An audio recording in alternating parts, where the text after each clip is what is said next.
لە نێوەندی قەیرانی سیاسی و یاسایی لە عێراقدا هێزە ئاسایشیەکانی وڵاتەکە توانیان شارۆچکەی شەرگات لە نزیک شاری مووسڵەوە لە دەست تێرۆریستانی دەوڵەتی ئیسلامی ڕزگار بکەن. ئەم هەنگاوەش وهای کرد سەرۆکوەزیری عێراق لە وتارەکەی لە کۆبوونەوەی ئەنجومەنی گشتی نەتەوە یەکگرتووەکاندا بڵێت تا کۆتایی ئەم ساڵ شاری مووسڵیش ئازاد دەکرێت. شوان زوڵاڵ شیکەرەوەی سیاسی لە ڕێی سکایپەوە لەگەڵ کورد کۆنێکشنە. کاکشوان سوپاست دەکەم بۆ ئامادەبوونت و دەست بەجێش دەچمە پرسیارەکەم ئایا شەڕی ئازادکردنی مووسڵ شەڕێکی ئاسان دەبێت بۆ هێزە عێراقیەکان لە نێواندی ئەم قەیرانە سیاسی و یاسایانەی کە ئێستا لە عێراقدا هەن؟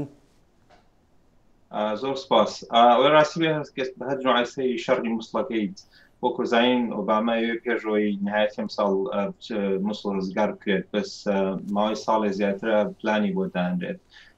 بۆچوونی ئۆبامە دیارە پێشەوەی بێ بە ڕئیسی ئەمریکا و دوایەوە کە بوو بە ڕئیسی ئەمریکا لەسەر شەڕی عێراق لە 2003 ئێستا ئۆبامە ئەیەوێت بۆ نمونە ئەمریکا هەیە پلانێکی توکمە و تۆڵی هەبێت، بەس هەچەند سەیری وردەکاریەکانی دوای مووسڵەکەن زۆر ئاسان نییە کە سەیرەکەی بۆ نمونە لە منطقەی ئەو منطقانەی کە بڵێن کریسچیانەکانی لێ یان نێزیدی لێ یان سونە شیعە شەبەک کاکەیی ئەم نوعانە زۆربەی مەلیشای خۆیان هەیە ئێستا لەگەڵەوە پاگەکە لەوێ YPG لەوەیە، ینی زیاد لە 20 بۆ 25 مەلیشای جیاواز هەیە لە منطقەی مووسڵ. ئەگەر مووسڵ بڕێن ڕزگار بکرێ ئەم مەلیشیانە چەند بۆ نمونە بەعزێکیان زۆر نین 50 چەکداریان هەیە، بەس وەکو ئەیبینیت پێکدەدان دروستە بێ ئەگەر هێزێکی هاونیشتیمانی نەبێت وەکو بڵێن هێزی UN یا هێزیشی ئەمریکی تۆکمە لەو منطقەیە نەبێت دوای ڕزگارکردنی مووسڵ لەواشێ زۆر بەرەوخراپی بڕۆ. باشە کاکشوان،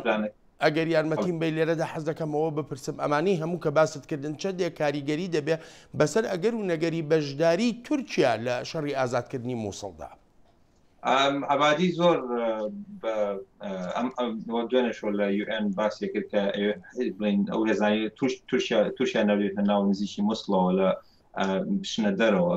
تورکیا تاوان مەسەلەکە ئالۆزەکە وەکو زانین تورکیا زۆر کەس پاس لەوەگە کە زۆر نەرمینوان بۆ لەگەڵ داعشە بۆ ماوەی مایەکە تقریبا نەوێت لە سووریا هجومی گرۆ سەر مەجموعەیە شوێنی لە جەرابلوس ومانە بۆ سەر داعش، بەس زۆر کەس ئەڵێ تورکیا نەرمی هەیە لەگەڵ داعشە و ئەگەر تورکیا لەو منطقەیە بێ ئەو منطقەیە بە ئاسانی پاک ناکرێتەوە، چکە وەکو ڕێچکەیە بێت بۆ جەماعەتی داعشی ئەو چەکدارانە کە جزە بکەن و بچنەوە ناو سووریا هەم.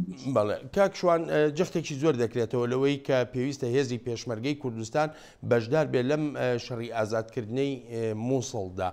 لە هەمان کاتیشدا دەسەڵاتی سیاسی کوردی باز لە ڕێکەوتنیەکی نوێ دەکا لەگەڵ بەغدادا بۆ قۆناغی پاش داعش لە مووسڵ.